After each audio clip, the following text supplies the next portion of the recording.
एक बार ये एक बच्चे ने कहा, बाबा ये जो हिमालय है ना, 10 हिमालय कर दो, इतनी बड़ी बात हमारे पास आ गई। बाबा ने कहा 10 हिमालय पर्वत, परम नाम कितना बड़ा है। 10 हिमालय तो उस परम धाम के आगे 10 हिमालय है क्या। तुम वहां बैठ जाओ ना, नीचे नीचे से कोई भी चीज देखो तो बड़ी लगेंगी, और ऊपर से देखो तो वही चीज कितनी छोटी लगती। प्लेन में देखो, सभी को अनुभव है। कुछ भी होता है, बच्चा डरता है, ये करता है, माँ उसको क्या कहती है, तुम मेरे गोदी में आके घर में बैठ जाओ बस आराम से। तो बाबा ने भी उसको कहा तुम परम धाम में आके बैठ जाओ, फिर देखो हिमालय 10 क्या 100 हो, तो भी वो तो कुछ भी नहीं है ना। पाइंस हमारे बुद्धि में सब है, लेकिन उस टाइम मेरे को टच हो और उस समय मैं यूज करके विजयी बन जाऊं, इसकी कमी होती। क्यों कमी होती है? उस समय क्यों नहीं याद आता है? वैसे तो भाषण में, क्लासेस में हम सब पॉइंट्स देते हैं एक दो को, लेकिन उस समय क्यों नहीं याद आती है? बाबा कहते हैं कि मनन नहीं करते। पॉइंट्स अच्छी लगती है,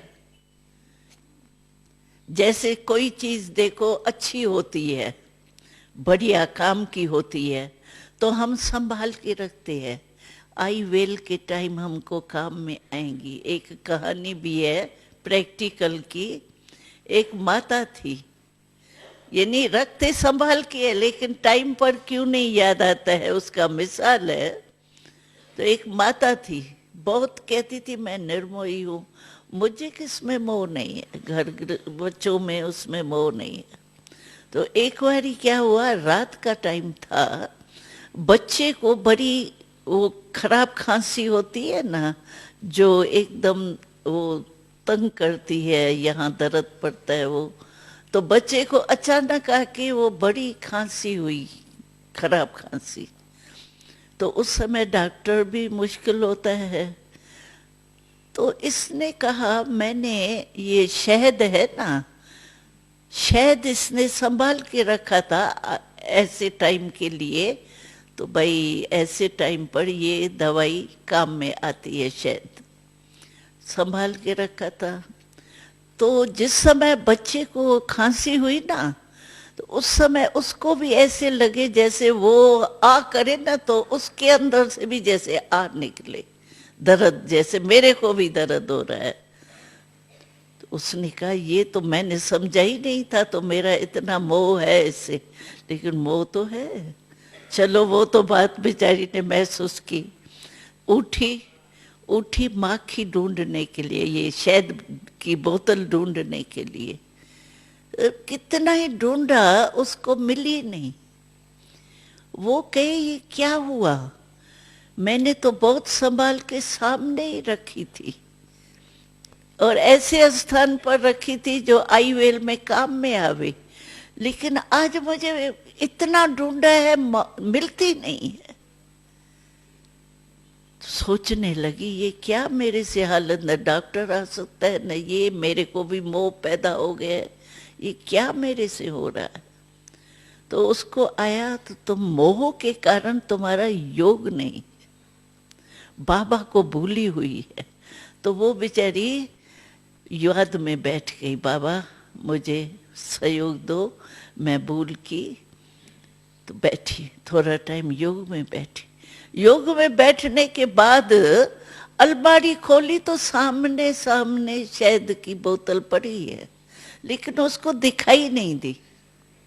मोह के कारण उसको दिखाई नहीं दी शहद की बोतल भी, और थी बिल्कुल सहज। तो बाबा भी कहते कोई ना कोई दिमाग में, क्योंकि निर्णय होगा दिमाग से, अगर कोई ना कोई दिमाग में कोई भी कमजोरी है, समझो कोई संस्कार पुराना है, आदत है, जिसको नेचर हम कहते हैं, नेचर कहते हैं ना, क्या करे, मैं चाहती नहीं हूं ये होवे, लेकिन मेरी नेचर है ना, हो जाएंगी नेचर ठीक, लेकिन नेचर है, मेरा भाव नहीं है, नेचर है। हल्का कर देते हैं ना नेचर कह के। आपका टेलीफोन जरूरी आना है, लेकिन आपका एंगेज है, तो वो कितना भी करेगा आपके पास तो पहुंचेगा ही नहीं ना, क्लियर नहीं है ना लाइन। इसी रीति से बाबा कहते तुम्हारा मन और बुद्धि क्लीन और क्लियर होना चाहिए। अगर क्लीन है, क्लियर है, तो आपको टचिंग उस टाइम ही आएंगी। अगर क्लियर नहीं है लाइन, तो जब तक क्लियर नहीं हुई है तब तक आवाज आएगा ही नहीं। जब क्लियर हो जाएगी लाइन तो फिर आवाज आएगा ना, टचिंग आएंगी ना, पहुंचेगी ना।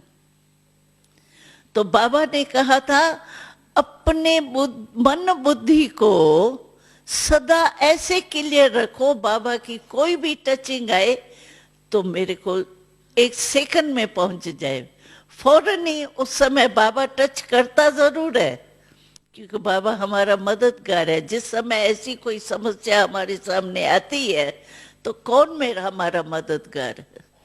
ऐसे टाइम के लिए तो बाबा के सिवाय और कोई भी नहीं है। चाहे कितनी भी कोई प्यार से हमको शुभ भावना देता है, लेकिन फिर भी ऐसी समस्या के समय तो बाबा की टचिंग चाहिए, हिम्मत चाहिए, मदद चाहिए। लेकिन वो तब टाइम पर मिलेंगी जब हमारा मन और बुद्धि क्लीन और क्लियर।